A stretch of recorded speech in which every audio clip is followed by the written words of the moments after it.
สบายดีหกกับสองสวรรค์กินแซ่พี่น้องตับบักฮุงตับบักฮุงพี่น้องตับบักฮุงตับบักฮุงเด้อตับบักฮุงแซ่บแซ่บซิมก่อนซิมก่อน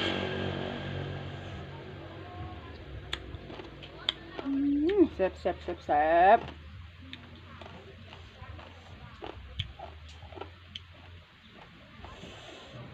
เผ็ดเผ็ดแซ่บจากขนาดคำเล็กแห้งมัน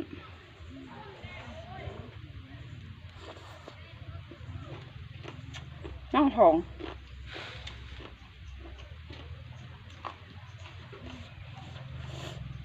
แซ่บแซ่บแซ่บขออนุญาตเซอร์มือพี่น้อง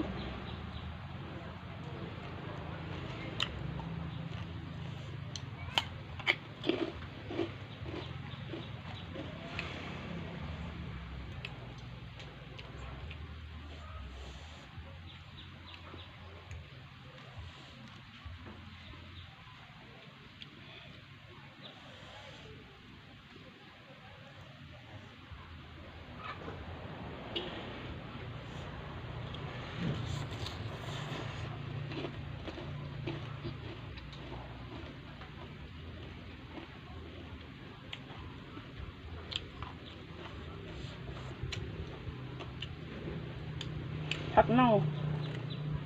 หรือว่าผักสะอุ่ม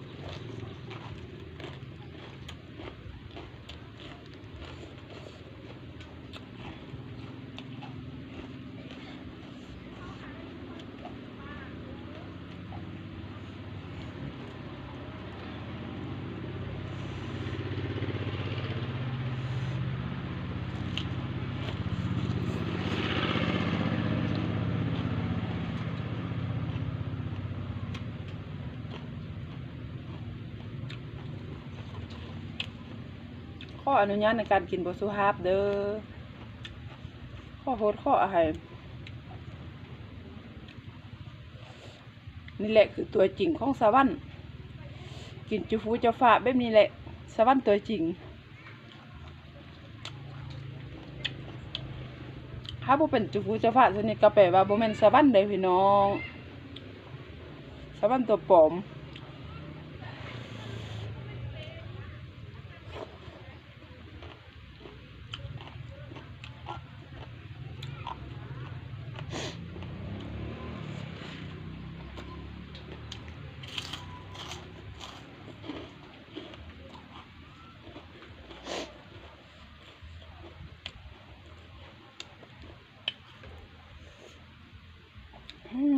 แซ่บแซ่บแซ่บ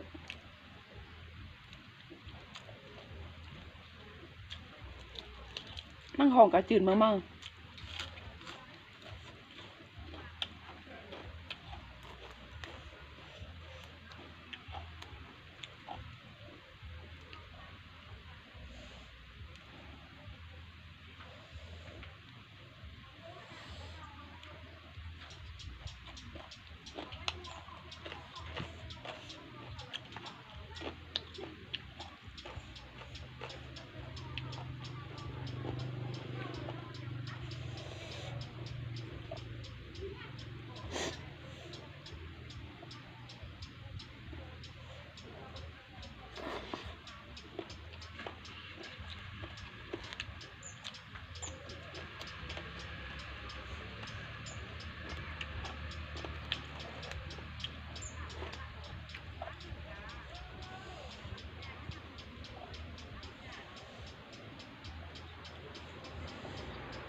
เฮ็ดแล้วแซ่บอีก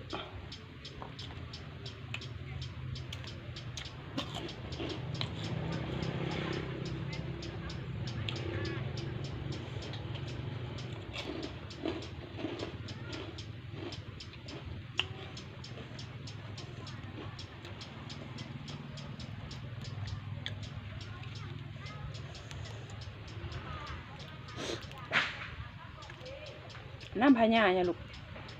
พี่น้อง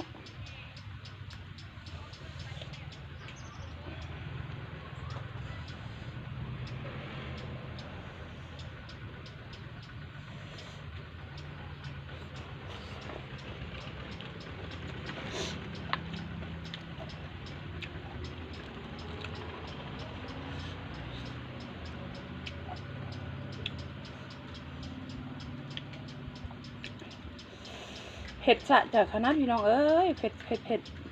ไล่ทางเห็ดทางเซฟ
บางคนก็ว่าซี่มันคือบ่เป็นตาเฮ็ดแท้สันมันคือบ่แดงว่าสันที่จริงมันเฮ็ดเด้อพี่น้องเพราะว่าค่อยมักซาบเฮ็ดดิบมันเลยบ่แดงแล้วมันก็เลยเผ็ดไล่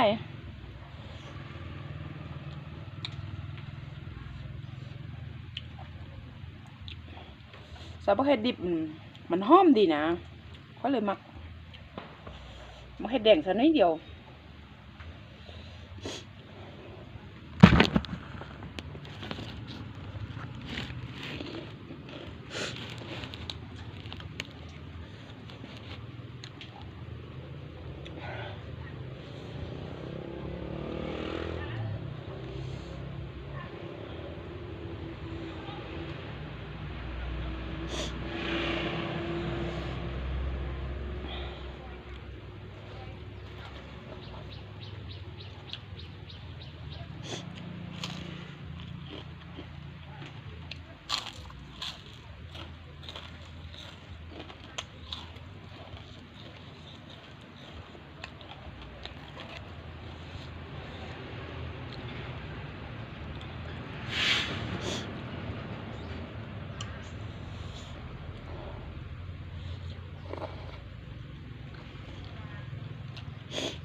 แซ่บพี่น้อง